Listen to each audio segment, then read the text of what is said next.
E aí, tudo bom? Hoje eu queria conversar um pouquinho contigo sobre namoro e noivado. Eu passei duas reflexões em dois lugares diferentes aqui em Sapucaí do Sul, pequenos grupos de jovens aqui que tem, e eu percebi a repercussão que teve essa reflexão, essas informações sobre esse tema aí que eu vou estar compartilhando contigo. Foi uma impressão muito positiva. Pediram até parte 2. Estou devendo aí pro pequeno grupo de jovens lá a parte 2. E eu percebi uma carência nessa parte aí de namoro e noivado, né? Apesar do esforço da igreja em compartilhar informação, em ter livros e palestras, a gente percebe que tem lacunas aí que pode ser preenchida com informações mais práticas sobre essa questão de namoro e noivado. Eu vou conversar contigo sobre a questão de como saber se é a pessoa certa, né, para ti, como saber se tu tá pronto também para um relacionamento mais sério, né? A gente vai conversar um pouquinho sobre maturidade e afinidade, né? Tudo de maneira mais prática, assim, para você conseguir perceber, assim, o namoro que você tá tendo, se é um namoro saudável, se não é, se você tem um noivado que você tá pronto para dar o próximo passo pro casamento, ou você precisa aguardar mais um pouquinho, né? Então, falando sobre maturidade, ah, o, o texto base, vamos dizer, para a gente, o texto base bíblico para a questão de namoro e noivado que a gente vai usar é Amós, se tu quiser anotar na tua Bíblia aí. Amós capítulo 3, verso 3. Bem na primeira frase ali que diz assim, poderão andar dois juntos se não estiverem de acordo? Eu acredito que tu concorda com isso. Se duas pessoas não concordam em nada, não tem como elas andar junto. Não tem como elas viverem junto, porque elas não concordam em nada. Você precisa se relacionar com pessoas que têm afinidade com você, né? E com certeza vai ter momentos que você vai discordar dela, ela de ti, né? Mas isso acontece, mas não pode acontecer o tempo todo, né? Eu queria conversar um pouquinho sobre a questão de tu escolher a pessoa certa para você casar, mas para você também namorar, porque antes de você entrar no namoro, nós da Igreja Adventista nós não concordamos com o ficar, né? Que a gurizada aí às vezes, né, tem negócio de ficar e tal. Nós não concordamos com isso. O namoro é um passo sério e a gente concorda que namoro não é casamento, mas a gente não pode brincar com o coração das pessoas também aí, né? Então, o namoro, ele é um passo que você está conhecendo a pessoa para casar ou não, mas também não é uma brincadeira de criança ali que você brinca com os teus sentimentos próprios e você brinca com os sentimentos da outra pessoa, né? Então a gente é contra ficar, mas a gente é a favor que você namore e conheça a pessoa. E sobre a pessoa certa, é muito importante tu notar como é que é o relacionamento dela com os pais. Por quê? Porque a maneira que ela trata os pais dela, a maneira como ela trata os irmãos dela, a família dela, vai ser a maneira que ela vai te tratar. Por quê? Porque com os pais, irmãos, ela está acostumada, ele está acostumado. E chega um momento, depois que você casa, que você se acostuma com a pessoa. E quando você se acostuma com a pessoa, você passa a fazer as mesmas coisas que você fazia com os teus pais que tu estava acostumado, com os teus irmãos aí que tu estava acostumado, com os teus tios. Então isso é uma tendência natural do ser humano. E eu garanto para ti, depois que você casa, as qualidades da pessoa aumentam e os defeitos também. Então você precisa conhecer e saber, observar como é a pessoa no cotidiano dela. Como ela trata as pessoas que ela está acostumada no dia a dia, porque o teu convívio, o teu relacionamento vai ser assim, né? É importante tu notar como é que é o relacionamento dela com Deus. Não tem a ver com religião aqui, tá? Tem a ver com ela entender quem é Deus para a vida dela. Porque a Bíblia fala, se a pessoa não ama a Deus, como é que vai amar seu próximo? Não tem como. E se ela não tem, não aceita Deus como o Criador do universo, se ela rejeita Deus, ela rejeita qualquer tipo de organização, de instituição que é a família. A família é uma organização que ela precisa de ordem, ela precisa de uma direção, né? Então, quando a pessoa não respeita, não ama Deus, e tu pode notar, procura pensar um pouquinho nos relacionamentos, nos casamentos que você tem em volta de você, e observa a maneira como o marido e como a mulher trata a Deus, se não é do mesmo jeito como ela trata o cônjuge, ou ele trata o cônjuge. Porque é o compromisso. Deus, na vida da gente, é um compromisso se você aceita Ele como teu Senhor, teu Salvador, né? Teu amigo. E a maneira como eu trato a Deus, geralmente é a maneira que eu trato a minha esposa, meu esposo, né? Então, toca na questão do compromisso, né? Se eu sou uma pessoa que às vezes estou com Deus, às vezes não estou, no casamento vai ser muito parecido. Às vezes tu vai estar empolgado junto com o teu familiar, teu parceiro, tua parceira, e às vezes tu vai querer estar bem longe dele e tal dela. Então, a maneira como você trata aí a Deus vai ser a maneira que você vai tratar aí o teu cônjuge, ou o teu cônjuge vai te tratar, né? Então observe o grau de compromisso que essa pessoa tem com Deus, vai ser o mesmo grau de compromisso que ela vai ter com você.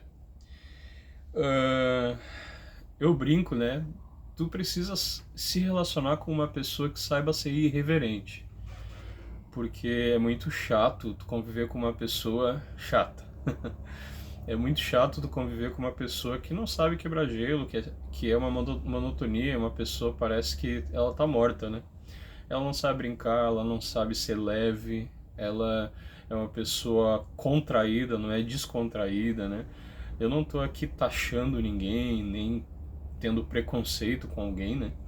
Mas a gente precisa ser pessoas leves, e você precisa aprender a ser irreverente nos momentos certos e ser reverente nos momentos certos. Se algum dia, eu não sei quem está me ouvindo agora, se algum momento já foi comigo numa pizzaria, numa lancheria, você vai notar que eu sou irreverente nesses lugares. Eu brinco, eu descontraio, procuro ter um ambiente leve, participar de um ambiente leve. Mas se tu me vê na igreja, provavelmente tu que está me assistindo já me viu na igreja, tu vai notar que eu sou sereno. Eu levo as coisas de forma solene. Eu sou reverente na igreja. Então é importante tu observar essas coisas, tu vê se a pessoa sabe ser reverente no momento certo e irreverente no momento certo. Porque no casamento, quando tiver um momento de descontrair, ela vai estar descontraindo contigo. E quando tiver que falar sério, ela vai saber falar sério. E lembra que eu falei sobre o compromisso dela com Deus, vai ser o mesmo grau de compromisso que ela vai ter contigo aí, né? Sobre maturidade, muito importante a gente falar sobre a maturidade emocional, porque eu queria que tu fizesse um teste. Tu tá namorando, tu tá noivo, e eu queria que tu fizesse um teste. Quem tá casado aí só ora, né? Só ora e presta atenção no próximo vídeo aí, na parte 2 que eu vou lançar, sobre aí a gente vai tratar um pouquinho sobre a questão do casamento. Mas quem tá namorando, quem é noivo, no momento assim que for oportuno, experimenta contrariar a pessoa, discordar dela. Porque no namoro a gente tem aquele impulso e aquela tendência de concordar com tudo. Mas experimenta e observa a reação da pessoa. E mais importante ainda, observa a tua reação quando tu é contrariado. Observa como é que tu reage quando a pessoa discorda de ti. Isso é o termômetro de uma pessoa madura ou imatura emocionalmente. Eu lembro a história de um rapaz, na véspera do casamento ali, ele ia casar no domingo, e quinta, sexta-feira ali, aquela semana ele e ela brigaram muito, passaram assim momentos muito tensos, também o estresse, né, da organização do casamento ali.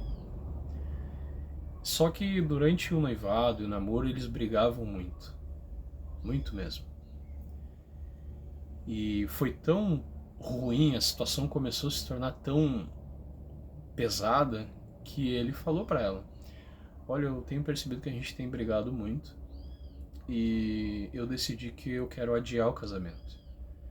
Porque a gente briga demais, a gente sempre teve um clima muito pesado e eu tô em dúvidas ainda sobre o nosso casamento. Ela surtou, né? Com algumas razões, devido todo o dinheiro, com os convidados, a gente até entende, né? Mas ela surtou e começou a brigar com ele e baixou o nível, como a gente diz, né? E ela não conseguiu lidar com a situação. Não conseguiu entender ele ali, né, no momento. E ele falou assim: olha, eu tinha dúvidas, agora eu não tenho mais. Aí ele terminou o noivado dele, encerrou, não teve casamento ali, devido à imaturidade, né? Então é importante a questão de brigas. Até eu vou deixar aqui uma dica para você. Brigas no namoro, no noivado, acontecem, acontecem. Mas vou usar uma ilustração só para tu entender. É que nem uma cama, tá? A maior parte do tempo a cama está arrumada, ou deveria, né? Está arrumada. E porque o dia é muito maior que a noite. E a noite ela está desarrumada porque você está ali. Você acorda, organiza ela e ela passa o dia arrumada. A mesma coisa são as brigas. Elas precisam ser menos tempo do que o tempo de paz. O tempo de paz precisa ser muito mais longo do que os tempos de briga. Vai acontecer, vai, mas não pode ser a maior parte do tempo, porque aí tem coisa errada, coisa muito errada, tá bom? Falando um pouquinho sobre maturidade ainda, pessoas imaturas, pessoas invejosas e pessoas alienadas da realidade, pessoas que não sabem,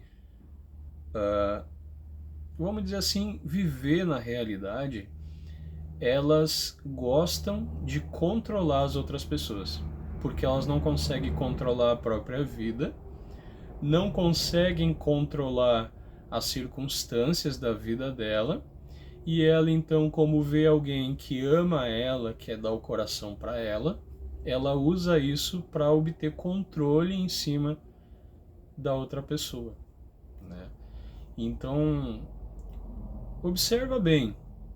Se você está namorando com uma pessoa que é controladora, pense bem se essa pessoa não precisa de mais tempo aí para assumir um relacionamento sério com você. E observa você, se você se sente tremendamente desconfortável quando a pessoa contraria você. Você está sempre competindo. A inveja é o desejo de estar sempre competindo com a outra pessoa que está do teu lado. E você deseja sempre ter mais. Então observa se você compete em alguma área da vida, se você está sempre competindo com a pessoa que está do teu lado. Isso se chama a inveja e o desejo de não que o outro não tenha o que você tem, né? Então é muito pesado tu conviver com uma pessoa controladora, né? E uma pessoa controladora é uma pessoa muito difícil de agradar.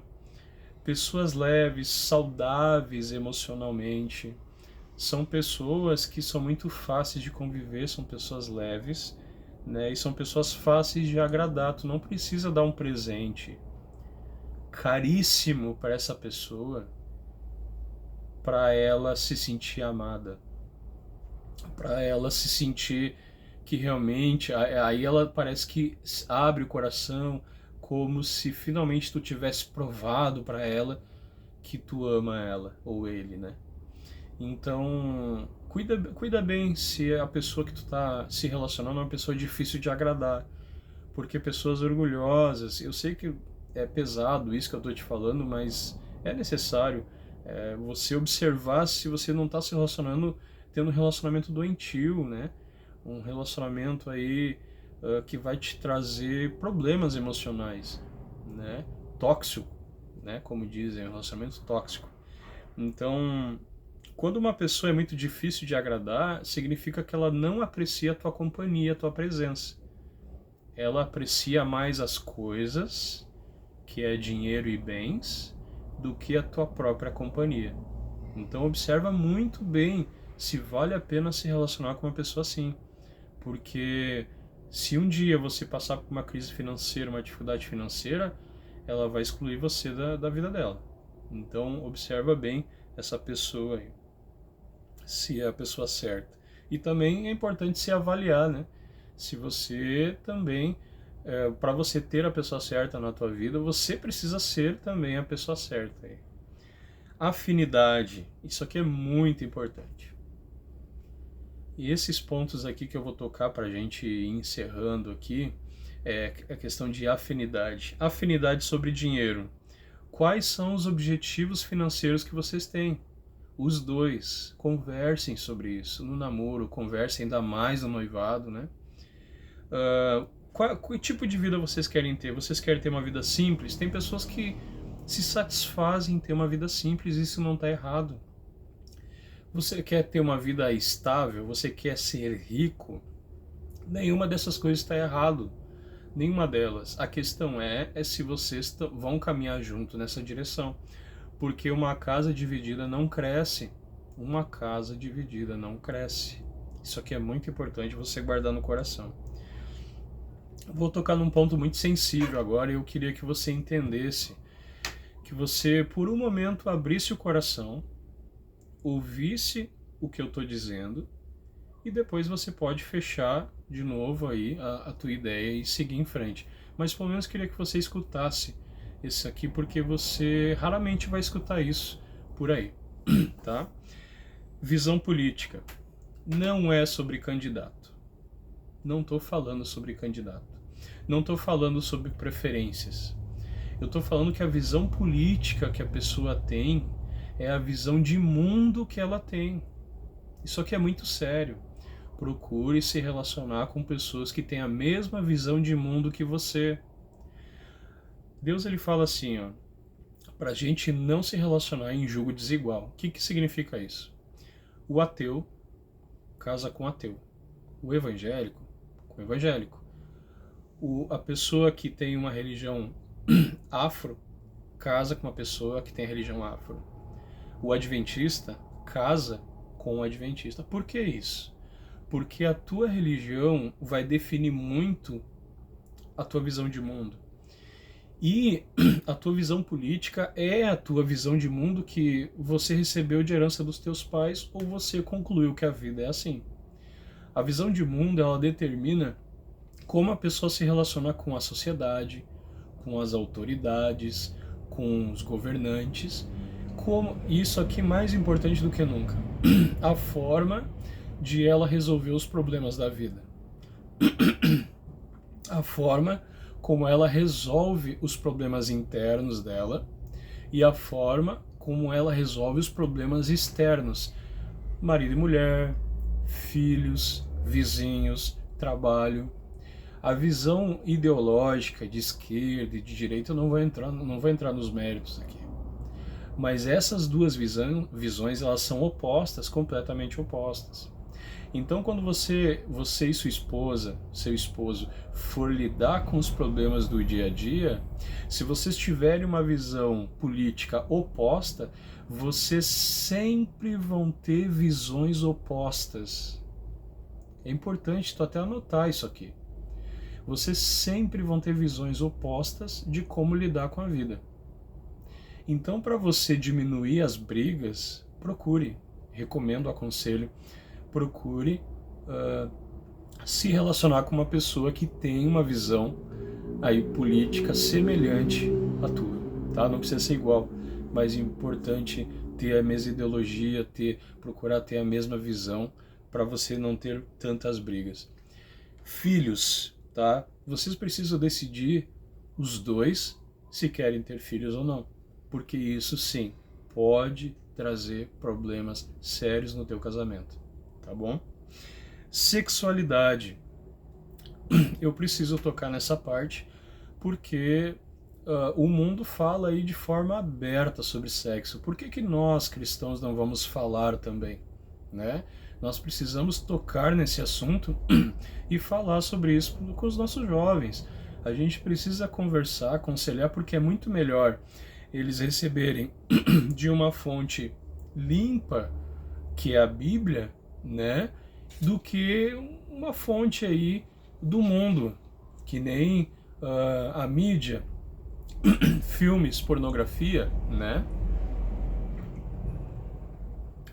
Então tudo isso você precisa observar, e a gente precisa aconselhar nossos jovens aí sobre esse ponto de vista da sexualidade, tá? Você precisa conversar com... E eu vou falar sobre isso se a gente tiver uma parte 2. Depois eu vou falar sobre a questão da parte 2. Qual é a linguagem de amor da pessoa que tu está se relacionando e qual é a linguagem de amor que você entende.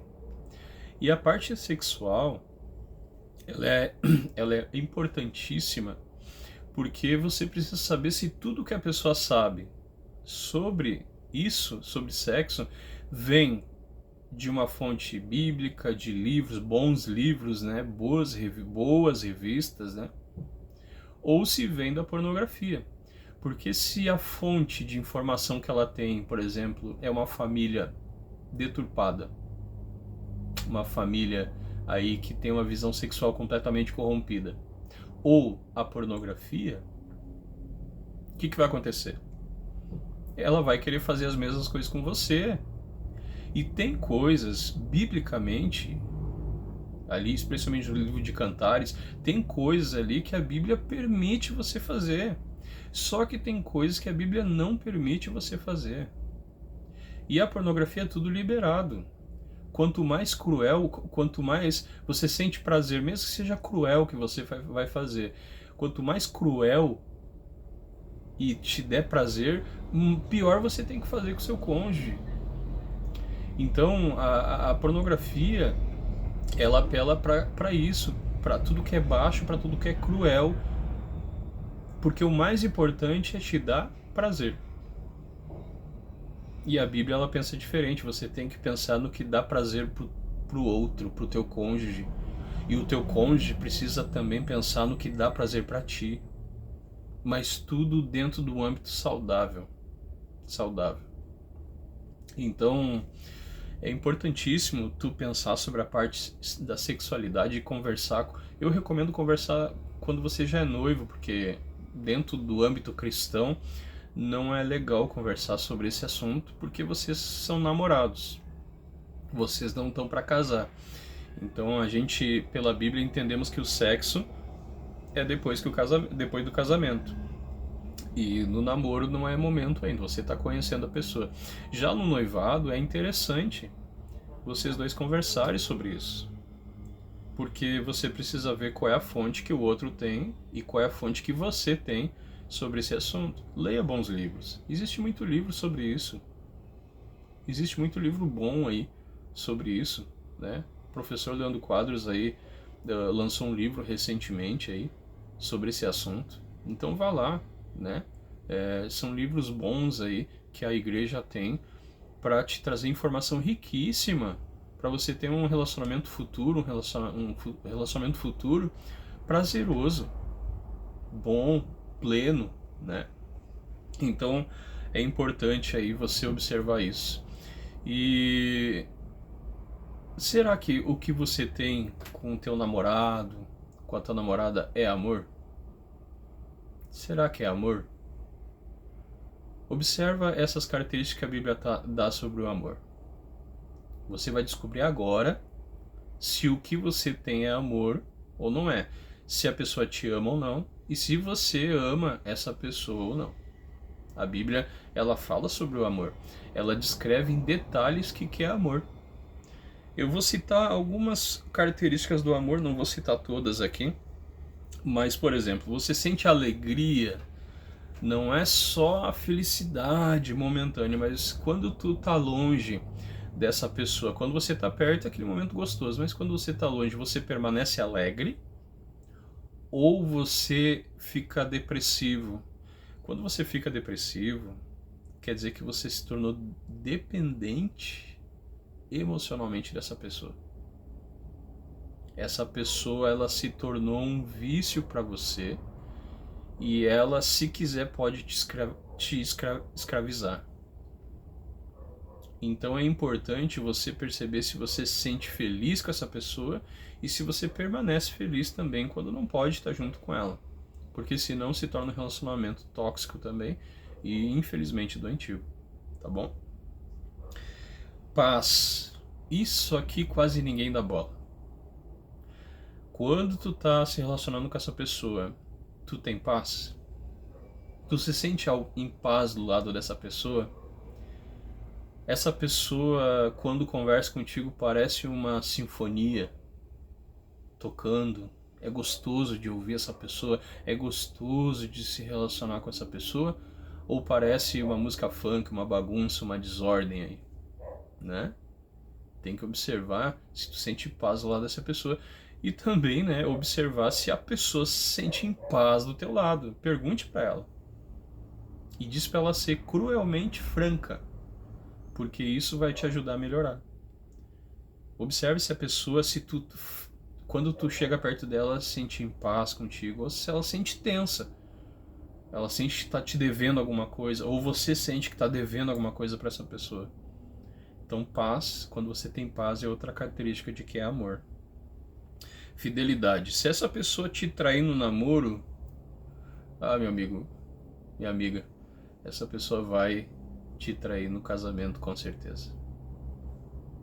Porque se quando não tem tanto compromisso ela já não é fiel. E também, como eu repetindo, observa a fidelidade que ela tem com Deus. Porque se ela não tem fidelidade na vida do dia a dia dela para com Deus, como é que ela vai ser fiel com você que na escala, na hierarquia espiritual é menor? Se o compromisso maior que deveria existir é você e Deus, ela e Deus, ela não tem, como é que ela vai ter um compromisso espiritualmente menor em esferas, né? Que é a família, que é muito importante. Então, observa isso, a fidelidade. Mansidão. Uma pessoa mansa não é uma pessoa apagada, não é uma pessoa assim que é, vamos dizer assim, chato de conviver com ela, não é isso.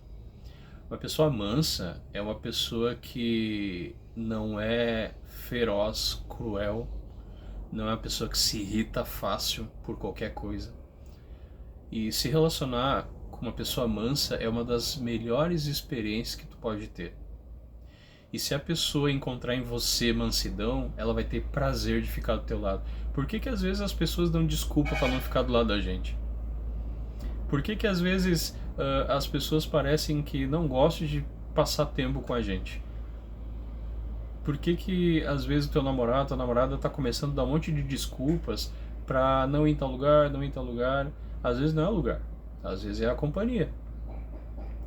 Então observa se você e se o teu namorado, namorada é uma pessoa mansa, porque uma pessoa mansa, uma pessoa tranquila de lidar, uma pessoa que tu sabe que não vai te agredir por qualquer coisa. Para ela sair fora do sério é muito difícil. É uma pessoa que dá prazer de estar perto. Tu sente o perfume de Jesus nela, sabe? Então, Jesus mesmo fala que ele é manso, né? De coração. Então, observa se você é manso e se você se relaciona com uma pessoa mansa e se a pessoa tem domínio próprio. Uma pessoa que tem domínio próprio, uma pessoa que sabe se controlar. Uma pessoa que não sabe se controlar, quando tu noivar e casar com ela, se prepara para passar vergonha com essa pessoa, hein? Você vai passar vergonha do lado dela, porque ela não sabe se controlar. Muitas vezes ela ou ele vai ser cruel com você, porque ele age por impulso. Ele não age porque ele quer agir, ele age porque o coração manda e não importa como vai chegar em você isso aí. Ela é a legítima pessoa fora de controle e avalie se você não está se relacionando com uma pessoa assim. E se você não é assim, né? Então, mais vale uma pessoa que se controla, a Bíblia fala, mais vale uma pessoa que consegue se controlar, Provérbios ele diz, do que uma pessoa que conquista um país, uma cidade. É mais importante. Então avalie se a pessoa tem controle de si mesma. Quero te agradecer, porque se tu chegou até aqui comigo, é porque o conteúdo foi bom, foi relevante e você apreciou de alguma forma alguma dica que eu dei aqui. Eu vou pedir para ti, para que eu saiba que esse conteúdo é bom e eu entenda que está sendo útil para ti, eu vou pedir para você curtir, compartilhar, se quiser comentar, colocar dúvidas aí, pode colocar tanto aqui no YouTube como no Facebook, pode colocar que eu vou ter prazer em estar respondendo, tá? Não quero atenção, mas quero servir a você com conhecimento, quero servir a minha igreja com conhecimento, tá? E quando você curte ou compartilha, mais pessoas vai receber, elas vão receber essas informações e quem sabe salvar essas pessoas de uma tragédia, de um casamento infeliz, ou de repente de um relacionamento que já é tóxico e ela tá sendo infeliz agora e os pais não entendem por que a minha filha, o meu filho tá infeliz, sabe? Então salve essas pessoas de repente com essas informações, compartilha, você receber informação, compartilha boca a boca ou compartilha esse vídeo também para que mais pessoas possam saber que existe critérios para você poder ser feliz, existe critérios para você se relacionar com pessoas que sejam corretas, pessoas que vão te trazer algo de bom e você vai poder oferecer algo de bom também, tá bom? Se eu perceber que o vídeo foi relevante, eu quero fazer uma parte 2. E a parte 2 eu vou falar sobre por que você começa a se relacionar com uma pessoa e em dado momento ela muda. Parece que ela muda com você. Antes ela parecia uma pessoa que seria o amor da tua vida. Do nada, ela não é mais. Vou falar também sobre a diferença na Bíblia entre amor e paixão, né? E quero falar também sobre as 5 linguagens do amor. Cada pessoa tem uma linguagem de amor. E essa linguagem é a única linguagem que ela entende que é amada. Por isso que muitas pessoas não se sentem amadas, porque as outras pessoas não sabem falar a linguagem dela. E ela também parece que não consegue demonstrar amor pela pessoa que está perto dela, porque às vezes ela não consegue perceber qual é a linguagem que essa pessoa fala de amor, entende? Então vai ser um prazer enorme eu fazer um vídeo assim, né? Eu gosto de fazer vídeos sobre relacionamentos. Os vídeos que eu mais gosto de fazer é sobre a Bíblia, né? Sobre estudo teológico, estudo bíblico, é o que me dá muito prazer. E também vídeos sobre a parte emocional, psicológica, de relacionamentos, também é muito satisfatório para mim. Então, se for relevante, conto com a tua ajuda aí para espalhar essas informações, compartilhando. Aqui, meus jovens aqui do distrito de Sapucaia, vai ser muito bom que isso aqui vai servir de um arquivo, vai servir aí de informações em vídeo para eles relembrarem aí o que eu conversei com eles e eles gostaram muito, tá bom? Um forte abraço e tamo junto aí, que nem eu brinco, até depois do fim.